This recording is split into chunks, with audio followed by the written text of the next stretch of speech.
नमस्कार दोस्तों। 24 सितंबर 1932 ईस्वी को सेंट्रल जेल में, पुणे के सेंट्रल जेल में डॉक्टर भीमराव अंबेडकर और गांधी जी के बीच एक समझौता हुआ, जिनको पुणे समझौता कहा जाता है। इन समझौता होने का मतलब यह है कि बाबा साहेब भीमराव अंबेडकर सेपरेट इलेक्टोरेट की बात करते थे, पृथक निर्वाचन, और इसको इंग्लैंड के प्रधानमंत्री मैकडोनाल्ड पास भी कर दिए थे। इसको लेकर के गांधी जी सोचे कि हिंदू का बंटवारा होना अच्छी बात नहीं है, यह समाज में कमजोरीपन लाएगा, जिसके कारण इनका विरोध करना शुरू कर दिया। और गांधी जी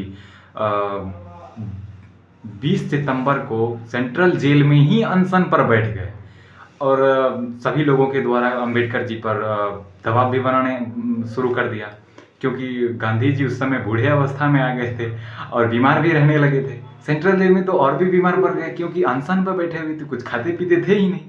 तो एक दिन मिलने के लिए आए और बोले कि ऐसा सब काम मत कीजिए, क्योंकि दलित समाज के ऊपर जो है सब दिन से अत्याचार होते आ रहा है और अभी भी हो रहा है।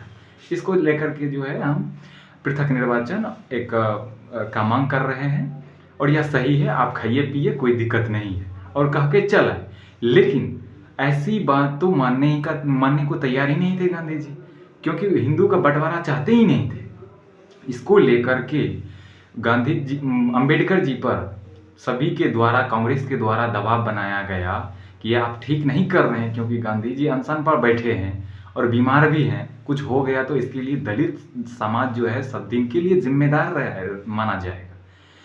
क्योंकि अब इतना दबाव पड़ने लगा, तो इतना दबाव के बावजूद उसने कुछ दिन और भी रुका, लेकिन रुकने में फ़ायदा नहीं था, क्योंकि दलित समाज को प्रताड़ित भी करने लगा था। यहाँ पर फिर दलित समाज के लोग भी अंबेडकर जी से कहे कि हम ठीक है, मान जाइए साहब। तो उनको लेकर के अंबेडकर जी जो है मान गए, और 24 सितंबर को उनके पास गए और बोले कि मेरा कुछ शर्त होगा, जिसको आपको मानना पड़ेगा, तब ही हम सेपरेट इलेक्टोरेट का जो है ये जो बिल वापस ले सकते हैं। तो उन्होंने रिजर्वेशन का मांग किया। रिजर्वेशन में उनको 71 सीट के बदले 148 सीट दिया गया। केंद्रीय विधानमंडल में संयुक्त चुनाव होगा, और प्रांतीय विधानमंडल में 18% सीट रिजर्व होगा, और दलितों को उसके शैक्षणिक आधार पर उनको किसी प्रकार की भेदभाव नहीं होगी। उनको सिविल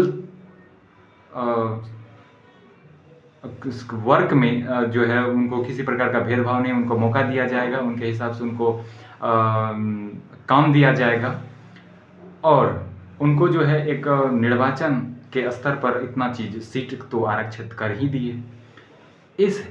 इस तरह